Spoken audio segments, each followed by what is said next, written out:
gosti, poštovana publiko, dobroveče i dobrodošli na Sabor duhovne muzike Sazvučja.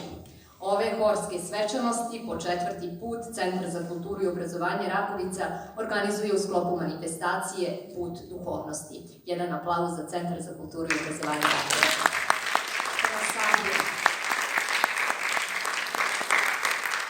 Misli tvoje koje se po nebu ne prošetaju, ostaju kršljave i bolesne. Reči tvoje koje ne udare o nebo, ostaće bez eha i bit će kao potrljanje kamena koje zada strah okolini i ne donese nikakvu blagodat dolini. Horsko pevanje je od vajkada utisnuto u život čoveka i društva i u Srpskoj pravoslavnoj crkvi je glavni način vokalno-muzičkog izražavanja. Duhovna muzika čoveka uzdiže od zemlje ka nebu i od smrti ka životu. A ovaj sabor duhovne muzike je okupio poznate i priznate horove iz cijele zemlje koji će se večeras predstaviti bogatim programom. Jedan gromoglasan aplauz za sve horove koji će večeras predstaviti.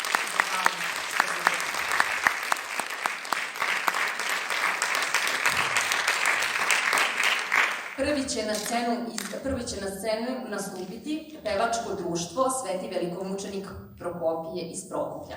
Sabrani u Hristu kao pevački sastav postoje svega godinu dana. Grupa 4 mladih, pre svega prijatelja, a zatim pevača, u isto vreme instrumentalista, svojim pesmom veličaju službe u čast dragog nam Gospoda.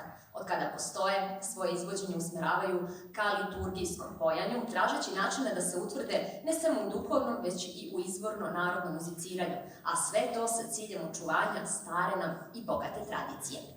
Pesme koje će nam izvesti su Dostojno jest, autor Petar Dinev, Psalm 115, Čašu spasenja primiću i vezak je vezla Djeva Marija. Uživajte i radite se.